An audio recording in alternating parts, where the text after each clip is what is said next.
La famille, s'il vous plaît, écoutez attentivement. Bonjour la famille, j'espère que vous allez tous bien.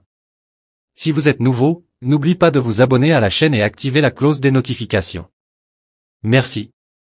On pensait qu'il y avait des sanctions contre la Russie, parce que l'argent, c'est quand même le nerf de la guerre. Regardez ce qu'on apprend, que l'Europe a augmenté de 7% ses achats de gaz naturel liquéfié à la Russie. Voilà, c'est-à-dire que pendant les combats, le business continue en quelque sorte. Odani, c'est un propagandiste, c'est un pro-russe. Aux ennemis de la Russie, malgré les discours du président Macron et la russophobie qui envahit la toile, la France a nettement augmenté ses achats de gaz russe.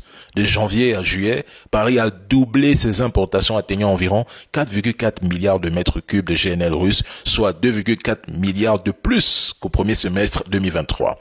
Au cours des 6 premiers mois de 2024, les livraisons de gaz liquéfié de la Russie vers l'Union européenne ont grimpé de 9% et non 7% essayé. Attention au mensonge. Donc, les premiers consommateurs, et devrais-je même dire, les premiers hypocrites sont la Belgique, la France et l'Espagne. Oh, le Mali, le Burkina, le Niger ne devraient surtout pas commercer avec la Russie. N'est-ce pas?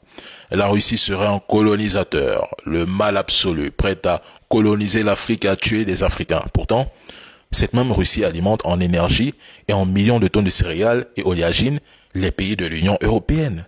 La grosse blague du siècle. En fait, vos sanctions économiques, elles sont efficaces, n'est-ce pas?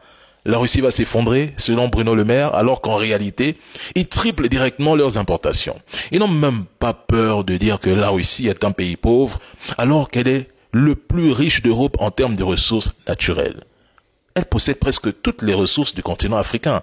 Mais bizarrement, on vous fait croire qu'un pays qui s'est construit seul viendrait piller l'Afrique. Mais il faut vraiment être parano pour penser ainsi. Ils se demandent toujours pourquoi vous faites appel à des instructeurs russes pour former les armées de l'AES alors que 2/3 des forces armées africaines ont déjà été formées par les Français et les Américains.